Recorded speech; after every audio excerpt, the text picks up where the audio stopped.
मनुष्य विचरण करता है ब्रह्मांड में तो उसके कर्मों को देखा जाता है और कर्मों के अनुसार वह शूद्र कुल में, क्षत्रिय कुल में, ब्राह्मण कुल में, जहाँ संत महात्मा हो कैसे हो उस प्रकार से अपने कर्मों के अनुसार वह जन्म लेता है।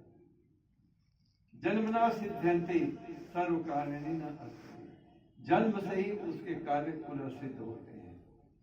अब वहां से भगवान कहते हैं तुम जाओ। जब स्त्री पुरुष साथ ही रहते हैं लेकिन उनके घर में कुल का दीपक आ जाता है, कुछ दिनों के बाद माँ कहती है कि कुछ भविष्य अच्छा है इस कुल का। अब वह पलने लगता है। तीसरे महीने में पूर्णतः जीव पड़ता है और वह बढ़ना शुरू होता है। धीरे धीरे धीरे धीरे बढ़ते बढ़ते बढ़ते बढ़ते और वहां पर क्रियाकलाप उसको पूरा पूरा अपने पिछले जन्म की याद माँ के घर में आता है, होता नहीं है। उसके पाप भी वहां दिखाई देते हैं, पुण्य भी, और भगवान से उसका साक्षात्कार वहां गर्भ में रहता है। अब गर्भावस्था में जो माता सत्संग सुनती है, गंगा स्नान करती है, देव मंदिरों में जाती है, झूठ बोलने से बचती है, पाप कर्मों से बचती है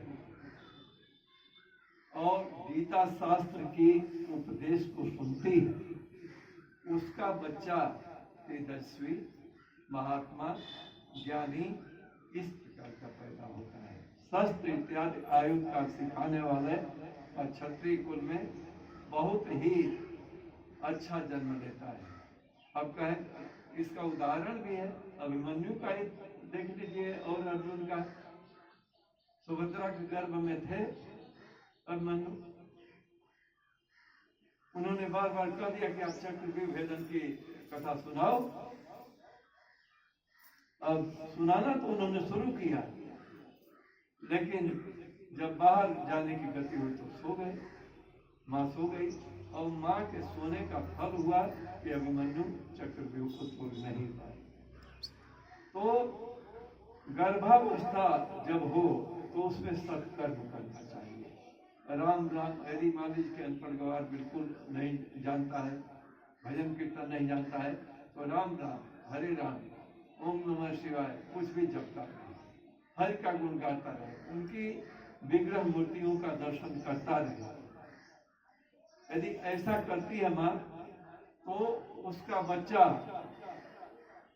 अच्छा, प्रवीण, पढ़ने लिखने में सुदृढ़, ज्ञानी, समाज में अच्छा व्यवहार करने वाला पैदा होता है। लेकिन उस विभिन्न मानसिकता को लेकर के यदि माँ रहती है तो उसका बच्चा माता पिता को भी कष्ट देता है, समाज को भी कष्ट देता है। वह विभिन्न प्रकार की यातनाओं को दूसरे को भी सहता है और अपने भी सहन करता है। तो जब जन्म होना होता है तो भगवान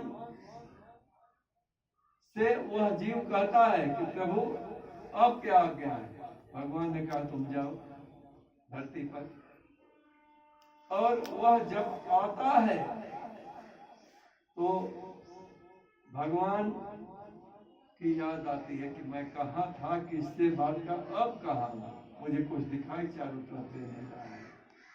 वो रोने की आवाज कहाँ कहाँ कहाँ कहाँ करता है, मैं कहाँ आ गया, जिससे मेरी बात हो रही थी वो कहाँ है। लेकिन अब मोह उत्पन्न होता है, प्रथम मोह। माँ उसको पुचकारती है, रोने से बचाती है, दूध पिलाती है ताकि बच्चा रोना बंद कर दे। अब वह मातृमोह में पड़ गया। जब तक गर्भ के अंदर था तब तक किसी प्रकार का मोह माया उसको नहीं थी, लेकिन आते ही मातृमोह में पड़ा। फिर घर परिवार के लोग खिलाना कुछ करना शुरू करते हैं, उस मोह में वह पड़ता रहता है। बड़ा हुआ, देखा कि खिलौना है, एक खिलौना है, 3 बच्चे हैं, तीनों उसके लिए मार कर देंगे। चाहे मान लीजिए मेरे घर का, ऐसे जंगल में भटकते हुए चले गए जहां कि उनको पानी के लिए भी तड़पना पड़ा। जाते जाते देखते हैं कोई एक पुलिन नदी का किनारा है और वहां जाते हैं, जल को ग्रहण करते हैं, अपने घोड़े को स्नान कराते हैं, अपने भी स्वयं स्नान करते हैं और धीरे धीरे विश्राम की इच्छा हुई। एक बरगद का वृक्ष था, उस वृक्ष के नीचे आकर के बैठ गए। राजा बद्रुवाहन को थोड़े देर में एक परछाई सी दिखाई दे रही है। उनके रोंगटे खड़े हो गए, कहते हैं कौन हो सकता है भाई, तुम दिखाई तो नहीं दे रहे हो, काली सी परछाई केवल है, तुम हो कौन? कहा उसने कि महाराज, मैं आप ही के देश का एक वैश्य बनिया हूं। आप महादेव देश के राजा हैं और वही मेरी सदगति नहीं हो पाई। मेरी अकाल मृत्यु को प्राप्त हुआ। एक बार जंगल में गया और वहां पर कुछ हिंसक पशुओं के द्वारा मैं मारा गया। मेरी कोई नारायणी बलि भी नहीं हुई, कोई पिंडदान नहीं हुआ, मैं अपने गति को प्राप्त नहीं हुआ क्योंकि मेरे कोई पुत्र नहीं था। मेरी स्त्री मेरे से पहले ही मृतक को प्राप्त हो चुकी थी, कोई आगे पीछे नहीं था। हे महाराज, मैं तड़प रहा हूं, मेरे कुल पुरोहित इत्यादि को तो पता है नहीं। आप देश के राजा हैं, प्रजा के रक्षक हैं, क्योंकि कहा गया है कि सूर्य इस धरती से जल खींचता है दूना जल बरसाने के लिए। सूर्य इस जल को अपनी ताप से खींचता है, भाप बनता है, भाप से बादल बनते हैं, बादल से वर्षा होती है, वर्षा से अन्न इत्यादि की व्युत्पत्ति होती है, मनुष्य जल को ग्रहण करता है। उसी प्रकार से हे राजन, एकांत भक्तम जगतः प्रभुत्वम नवम वयश्चकांता मतवदुपमुश्च। हे राजन, आपका एक क्षत्र यहाँ पर राज है और राजा लोग प्रजा की भलाई के लिए जिस प्रकार से सूर्य जल ग्रहण करता है, उसी प्रकार से जनता से कर ग्रहण करते हैं राजा लोग, टैक्स लेते हैं राजा लोग, जनता को दूना लाभ पहुंचाने के लिए, न कि अपना घर भरने के लिए। राजा का एक कर्तव्य है कि मैं यदि प्रेत योनि में आ गया हूं और आपकी ही राज्य की प्रजा था, तो मेरी सदगत के लिए कुछ आप उपाय करें। राजा ने कहा कि ठीक है, हे सुदेव, मैं तुम्हारा अंत्येष्ट संस्कार, पिंडदान इत्यादि की पूरी व्यवस्था करता हूं। यानी गांव में कोई ऐसा व्यक्ति है, इलाके में है, जिसके की पुत्र इत्यादि न हो, तो उस गांव के ग्राम प्रधान, गांव का राजा प्रधान ही है, इलाके का जो भी मुखिया है या कोई धनवान व्यक्ति है, तो उसकी सदगत के लिए पिंडदान इत्यादि की व्यवस्था करनी चाहिए। यह विधान का रूप में दिया गया है। चंदा लगा करके कर देना चाहिए, यह भी विधान है। राजा ने पंडितों को बुलाया, उसके तर्पण की विधि कराया और पूरे प्रजा को निमित्त मात्र होकर के भोजन इत्यादि से तृप्त किया। ब्राह्मणों को बुला करके उन्होंने 13 ब्राह्मणों को पददान भी किया और सदगत को प्राप्त हुआ। उसके सदगत जो प्रेतात्मा एक प्रजा के लिए राजा कर सकता है, तो हम लोगों को अपनी पीढ़ी के लिए, अपने माता पिता, अपने पूर्वजों के लिए तो पिंडदान इत्यादि की क्रिया करनी ही चाहिए।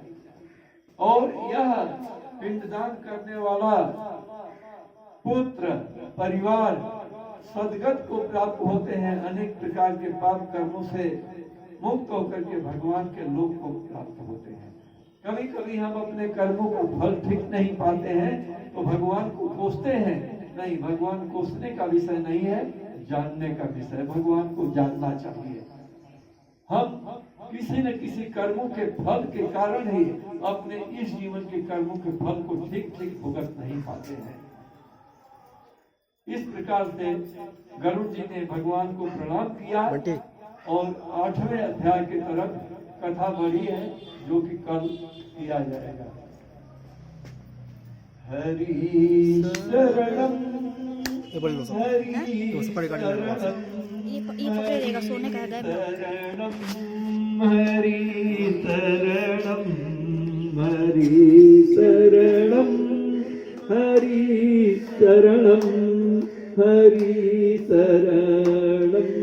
हरि शरणम हरि शरणम हरि शरणम हरि शरणम हरि शरणम हरि शरणम।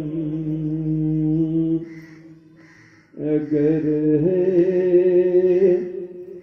ज्ञान को पाना गुरु की जा शरण भाई, न कोई बात हिलता है, न कोई पंक्ति लगती है। अगर है ज्ञान को पाना गुरु की जा शरण भाई, गुरु की जा शरण भाई, हरि की जा शरण भाई। अगर है ज्ञान